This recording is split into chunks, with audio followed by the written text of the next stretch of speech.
নমস্কার, কেমন আছেন আপনারা? আশা করি ভালো আছেন। হ্যাঁ, আজকে আর বলবো না যে আমিও ভালো আছি।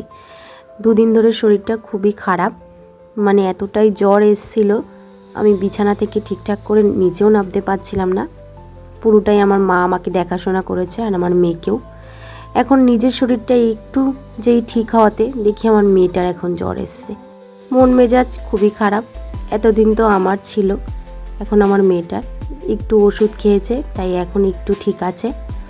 সময়টা এতটাই খারাপ যাচ্ছে কি বলবো। এতদিন আমি ভুগলাম, এখন আমার মেয়েটা। যাই হোক, আমি তো কোনো রকম সামলে উঠেছি, এখন আমি একটু সুস্থ আগের থেকে। মেয়েটা তো সারাক্ষণ খ্যান খ্যান করছে।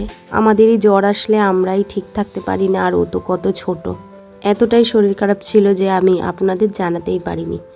ভেবেছিলাম একবার জানিয়ে দিই, কিন্তু সেটা সত্যিই হয়ে ওঠেনি। তার জন্য আমি আপনাদের কাছে অনেকটা ক্ষমা প্রার্থী। আজকে আমার জ্বরের 3 নম্বর দিন। একটু দেখি শরীরটা ভাল লাগছে অন্য দিনের থেকে।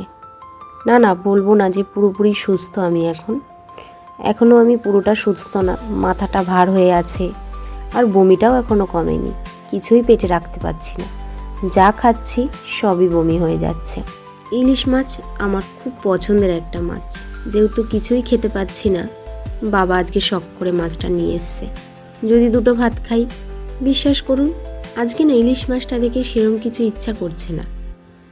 ওই যে মনে একটা ভয়, খেলেই যদি বমি হয়। আর বমির যা কষ্ট, সেটা আমি হাড়ে হাড়ে টের পেয়েছি এই 2-3 দিনে। আর আমার সঙ্গে যেগুলো হয়েছে সেগুলো ভেবেই না আমার খুব ভয় লাগছে যে মেয়েটা তাড়াতাড়ি সুস্থ হয়ে উঠুক। ওকে একটু ওষুধ দিয়েছি, এখন ও একটু সুস্থ, জ্বরটা নেমেছে, আর ওকে নিয়ে আমি ঘুরছি। 2 দিন তো মেয়েটাকে অনেকটাই দূরে রেখেছিলাম আমার থেকে, ও আমার মার কাছেই ছিল। কিন্তু দেখুন, এত কিছু মানার পরেও আমার মেয়েটার জ্বর চলে আসলো। ভাগ্যিস আজকে আমার শরীরটা একটু সুস্থ, তাই মেয়েটাকে একটু সামলাতে পারছি। আর আমার মা তো ওইদিকে রান্না করছে, ওনাকেই বা কী বলবো।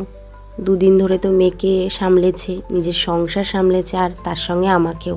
আর মম্মম তো আজকে আমাকে ছাড়তেও চাইছে না। আসলে 2 দিন আমার থেকে একটু দূরে দূরে রাখা হয়েছে ওকে, 2 দিন আমাকে পাইনি।